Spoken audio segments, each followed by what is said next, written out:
Hello, welcome to a demonstration of some of the features of ParentCheck by Redwood Collections. ParentCheck is our new AML product specifically designed for independent schools. So after a brief sign up and agreeing our terms and conditions, you'll land directly in your dashboard area. Now on the right hand side here, you'll see your credit balance. New sign up schools start with 5 free credits. Credits are £1 each, and each credit is one parent. So if you buy 100 credits, you can search 100 parents. Now, if you need to purchase more, you have two flexible options.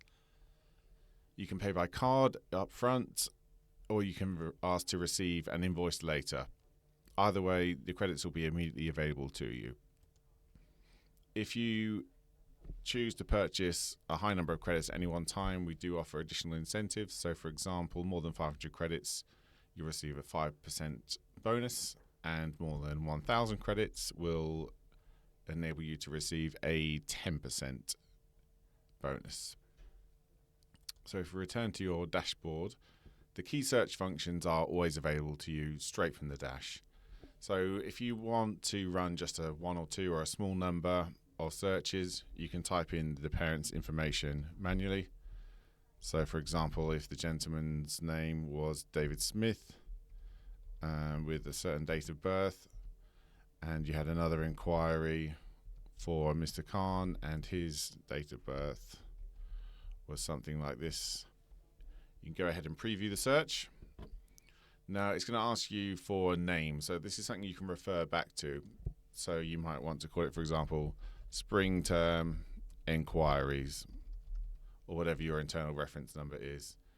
Now below, it's just making sure you put the data in the right column. So you can see this is going to preview the information you've entered and explain to you that you're about to use 2 credits. And it's also going to explain to you the scope of the checks. So if you have a date of birth, it enables us to run wider searches for things like watch lists and adverse media and criminal activity and such like.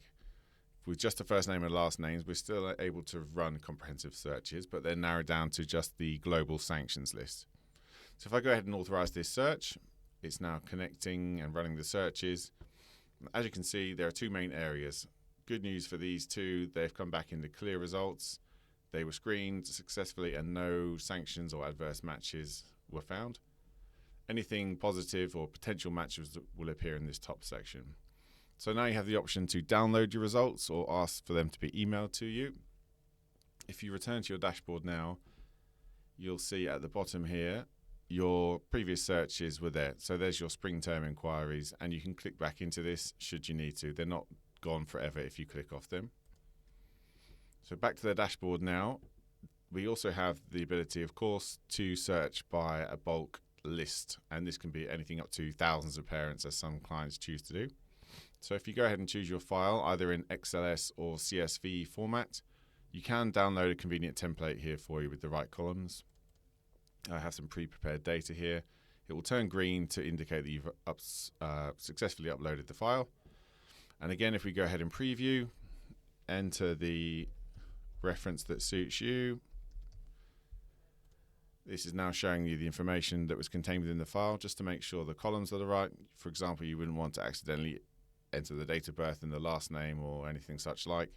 Go ahead and authorize these searches, and we can see this particular file has one potential match against Mr. Markov here. Now the remaining 9 searches were all clear, but obviously this is what you're going to be concerned about. So if we click View Details, it will expand out and show you all the information in our database that we have about this person. And this information here is really going to help you decide whether the person who has made an inquiry with your school or is already one of your parents is indeed the person that is subject to these sanctions, etc. Now, there's a lot of information here to go through, but most importantly, date of birth, obviously, and the status here is going to really help you narrow down. So let's just talk a bit about the categories across the top. The reason we put sanctions in red is the most important one for any private school. Now, you are literally not allowed to do business with somebody who's sanctioned, and in the current political climate, that could also cause reputational damage to your school. He's also a disqualified corporation head. He's politically exposed. He's subject to export controls, and he's also debarred from certain entities. So you may choose on the strength of this to deny entry to that parent, for example, or submit a suspicious activity request to the NCA, whatever you choose to do that's part of your admissions policy. So again, you may choose to download these records or have them emailed to yourself. So returning back to your dashboard, you can see your monthly usages here on the right, a history of any top-ups, and some of the management features that we can go through as well. You can have as many users as you want underneath your parent user account. So for example, you can go ahead and create another user here, and they will receive an email asking them to sign up. You can set them a monthly limit. You can also decide whether they're allowed to order new credits on behalf of your organization, and you can enforce two-factor authentication.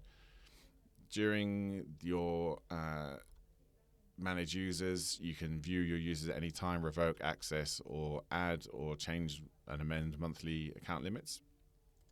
So heading back to your dash, you can also edit your account in general. So it may be that you want to adjust the name if you've accidentally entered it wrong or it changes.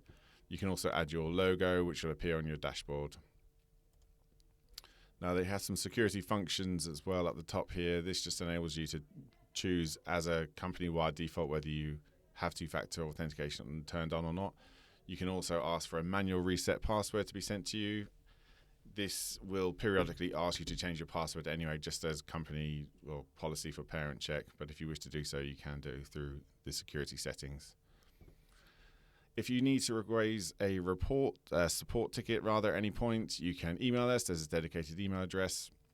You can raise a ticket down here, which will get back to you within office hours, relatively straightforward, usually immediately. Or you can call the office at any time and ask to be put through to the ParentCheck team. So that's a grand overview of Redwood and our service ParentCheck. If you'd have any inquiries, please feel free to get in touch, and thanks for watching this video.